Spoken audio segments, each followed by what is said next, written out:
मित्रों नमस्कार। आपका बहुत बहुत स्वागत है। आज दशहरा है और जगह जगह रावण दहन किया गया। दरअसल ये रावण बुराई पर अच्छाई के प्रतीक है। और आज दिल्ली चूँकि राजधानी है और दिल्ली में जगह जगह प्रोग्राम हुए और एक प्रोग्राम में राष्ट्रपति महोदय ने रावण जलाया, एक जगह सोनिया गांधी ने और एक जगह प्रधानमंत्री ने, और एक मंच को कंगना रनौत और मुख्यमंत्री केजरीवाल ने शेयर किया। तो आज बड़ा अच्छा माहौल था दिल्ली में कि जितनी हमारी शक्तियां हैं, जो टॉप हमारे लीडरशिप है, वो रामलला के मैदान में उतरे थे। और ये बहुत अच्छी बात है, ये हमारी संस्कृति है। हमारी संस्कृति को पुश करना, हमारी संस्कृति को बढ़ावा देना। राष्ट्रपति की भी गई और प्रधानमंत्री भी गए और तमाम नेतागण गए और कांग्रेस अध्यक्ष, पूर्व अध्यक्ष सोनिया गांधी भी गई।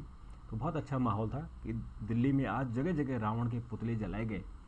और हालांकि अगर आप 10 साल पहले, 15 साल पहले या 20 साल पहले आप दिल्ली को देखते तो हर मोहल्ले में, हर चौराहे में, हर पार्क में रावण जलता था। पर एक तो अब पोल्यूशन का नाटक, ऊपर से महंगाई, इसके कारण अब कुछ चुनी हुई जगहों पर ही रावण जलाए जाते हैं, हर कॉलोनी में नहीं जलाया जाता है। लेकिन जो शुरुआत हुई है, ये दोबारा से मुझे लगता है कि पुनर्जागरण काल है। ये अभी ये दिवाली में जो पटाखे बैन हुए हैं, इसको भी तोड़ने की ज़रूरत है। ये हमारी संस्कृति है। और जो देश भर में डेंगू और मलेरिया फैल रहा है, इसका कारण यही है कि हमारी जो संस्कृति है दिवाली मनाने की, उसको ख़त्म कर दिया गया है। तो ये जो पर्यावरणविद है, इनसे ज़रा इनको ज़रा सुधारने की ज़रूरत है। इन्होंने जो हमारी दिवाली को बंद किया है, उसको खोलने की ज़रूरत है। तो मित्रों, आप सबको दशहरा की बधाई। और जिस तरह से आज दिल्ली भर में दशहरा का प्रोग्राम हुआ, वो देखने लायक था आज। और प्रधानमंत्री द्वारका की जो रामलीला सोसाइटी है, वहाँ गए थे और बहुत अच्छी रामलीला थी, बहुत अच्छे वहाँ रावण जलाए गए। और प्रधानमंत्री ने उसका फ़ायदा उठाते हुए लोगों को सलाह दी और रिक्वेस्ट किया कि आप 10 संकल्प लें। और वो 10 संकल्प क्या है?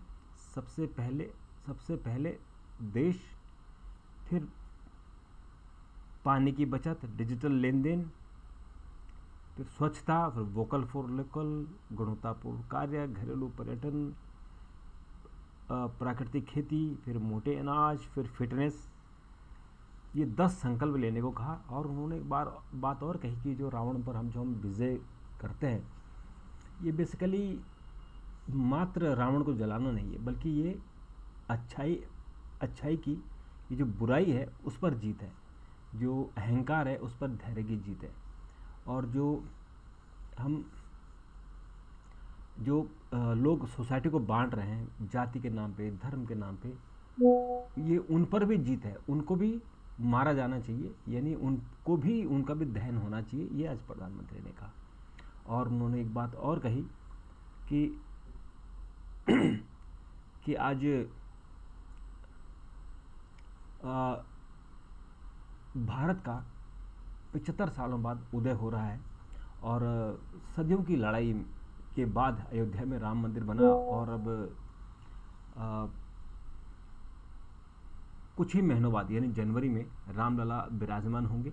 और उसके बाद अगले साल जो रामनवमी होगी, वो रामनवमी पूरे विश्व में, यानी पूरी दुनिया देखेगी कि हिंदुस्तान की रामनवमी कैसे होती है। तो ये बड़ा अच्छा उन्होंने एक संकेत दिया है। और मित्रों, ये कुल मिलाकर आज जो विजयदशमी थी, ये ऐसा लगा कि वाकई हम ऐसे हिंदुस्तान में, जहाँ उसकी संस्कृति, उसकी जड़ें मजबूत हैं, और जो बीच में जो सो कॉल्ड धर्मनिरपेक्ष लोग कूद कूद के आ रहे थे, तो वो कम से कम आज ऐसा दिखा कि हमारी संस्कृति पूरी तरह से सुरक्षित है और सब लोगों ने मिलजुल कर हिस्सा किया। हालांकि कुछ लोग अभी भी थे कि जो नवरात्रि के प्रोग्राम में शोर शराबा कर रहे थे कि साउंड पोल्यूशन हो रहा है, और पुलिस को फ़ोन कर रहे थे, लोगों के प्रोग्राम नहीं करने दे रहे थे। इस तरह कुछ ऐसे धर्म विरोधी लोग होते हैं। लेकिन कुल मिला के आज बहुत अच्छा रहा।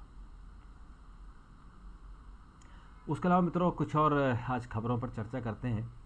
आज हमारे जो पैरालंपिक में, एशिया खेल में, आज हम लोगों ने 2 और स्वर्ण पदक जीते हैं और हमारी जो पदकों की संख्या है वो 24 हो गई है टोटल। कल 17 थे, आज वो बढ़कर 24 हो गई है। तो दूसरे दिन अब हम तीसरे स्थान पर आ गए। बहुत अच्छी बात है। जो हमारे विकलांग भाई बंधु हैं उन्होंने देश का नाम रोशन कर रहे हैं और लगातार मेडल जीत रहे हैं। और मित्रों आज विजयदशमी के ही दिन आरएसएस का स्थापना दिवस होती है और नागपुर में एक फंक्शन होता है जिसमें एक चीफ गेस्ट आता है। तो आज के चीफ गेस्ट शंकर महादेवन थे। तो शंकर महादेवन आपको पता है कि संगीतकार, गायक, बहुत बड़े गायक हैं और इनकी अगर आप जो इनकी धार्मिक धुनें और जो ये शिव स्तोत्र करते हैं वो कमाल का है। कभी आप उनकी वीडियो देखिए, कमाल का है। तो आज वो उनको आरएसएस ने चीफ गेस्ट बुलाया था। तो मोहन भागवत जी ने कहा कि बाहरी जो ताकतें हैं वो मणिपुर में उन्होंने हिंसा कराई। और ये बात बिल्कुल, ये पहले भी आरएसएस की तरफ से हमें बताया गया था कि मणिपुर के लोगों ने नहीं बल्कि बाहर के लोगों ने जो वहाँ कन्वर्शन कर रहे हैं, जो वहाँ लोगों के धर्म परिवर्तन कर रहे हैं, उन लोगों ने कराई है। और शंकर महादेवन ने भी कहा कि जो आरएसएस है, आरएसएस देश की संस्कृति को बचाने में बहुत बड़ी भूमिका निभा रहा है।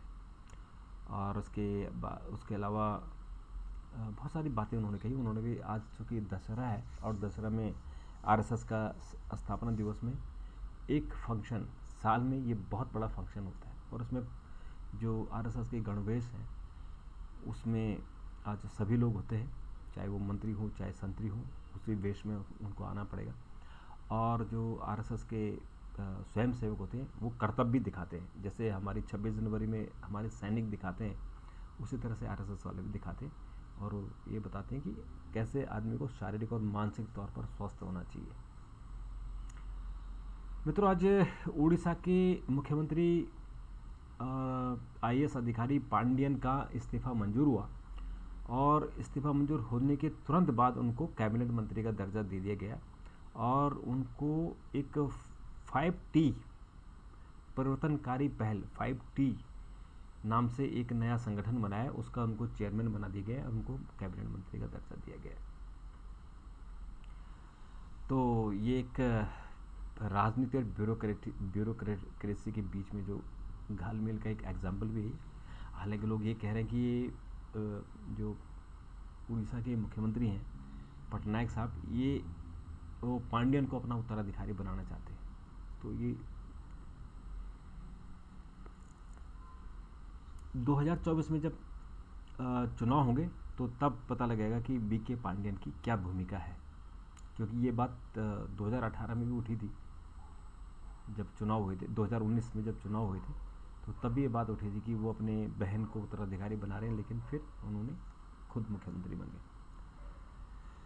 और मित्रों राजनाथ सिंह आज तवांग में उन्होंने हमारे सेना के साथ दशहरा मनाया और वो जो फॉरवर्ड चौकियाँ हैं, अग्रिम चौकियाँ जो चीन से लगी हुई हैं LAC से, वहाँ उन लोगों वहाँ गए और वहाँ उनके सैनिकों से बात की और उन्होंने कहा कि स्वदेशी उत्पादन से सेना को मजबूती मिलेगी और सेना की अटूट प्रतिबद्धता की उन्होंने सराहना की है।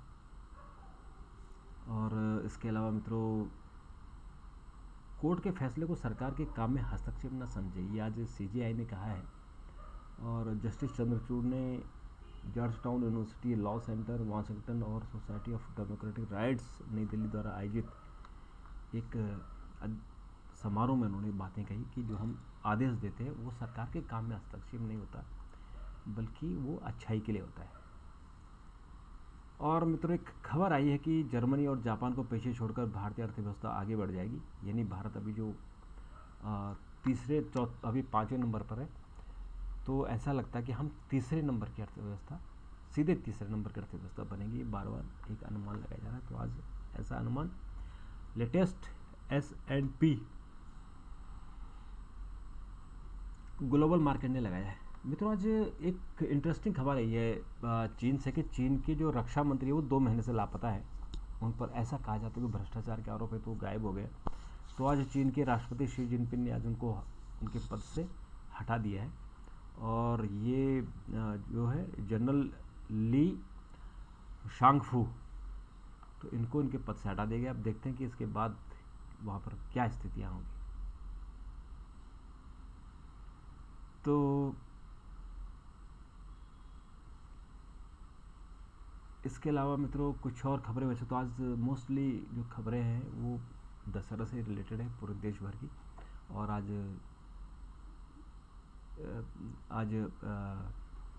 दुर्गा पूजा का में समापन था। आज जहाँ जहाँ मूर्तियाँ स्थापित की गई थी आज उनका विसर्जन किया गया। और ख़ास बात रही कि अब नदियों में विसर्जन की जगह एक पॉन्ड बनाकर और वहाँ उनको इस तरह से जो मिट्टियों का उनको ऐसा घोल किया गया कि ताकि वो जो मूर्तियाँ हैं वो उनका विसर्जन ठीक ठाक से हो जाए, मतलब पोल्यूशन न रहे। तो ये अच्छी बात रही।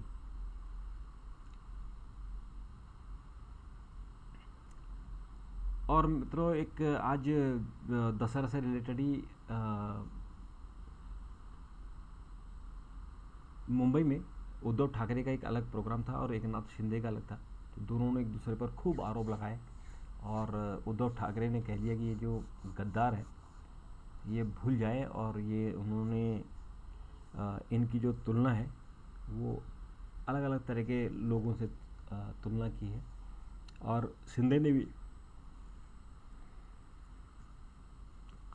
कहा है कि जो शिवसेना के वारिस बनते हैं लेकिन इनके दो मुँहे हैं। ये ऐसे ऐसे दलों से उन्होंने गठबंधन कर लिया है कि जो जिनसे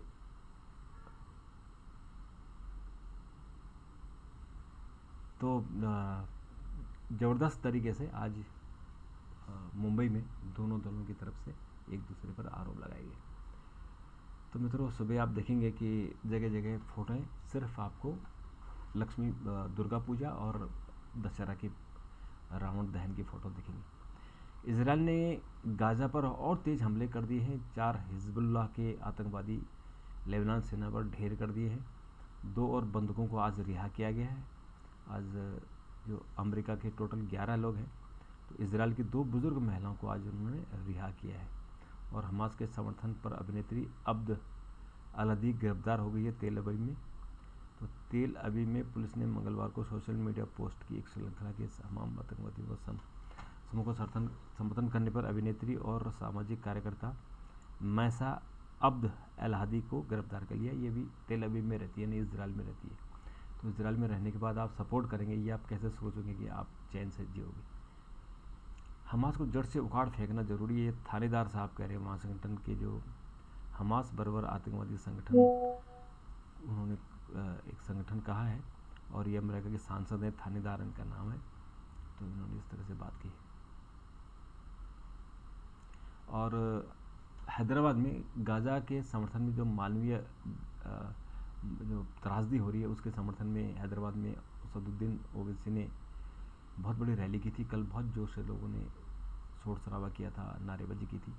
और असदुद्दीन ने एक मानवीय गलियारा बनाने की बात कही ताकि लोग वहाँ से सेफली निकल सकें। और प्रधानमंत्री नरेंद्र मोदी से कहा कि आप G20 की अध्यक्षता कर रहे हैं तो G20 देशों से कहिए कि वो जो इजराइल कर रहा है उसको रोकें। और मित्रों आज खेल में दक्षिण अफ्रीका ने बांग्लादेश को बहुत बुरी तरह से हरा दिया है। बांग्लादेश ने रिकॉर्ड 382 रन बनाए और ये बहुत बड़ा स्कोर है। इस स्कोर के सामने बांग्लादेश कहीं नहीं टिक पाई और बांग्लादेश ने घुटने टेक दिए। अभी इसमें जो अगला मैच होगा भारत और दक्षिण अफ्रीका का, ये बहुत कट्टर का होने वाला है, कांटेदार टक्कर होगी। तो देखते हैं इसमें कि कौन बाजी मारता है। तो मित्रों आज के लिए इतना, कल फिर मुलाकात करेंगे। तब तक नमस्कार, थैंक यू, धन्यवाद।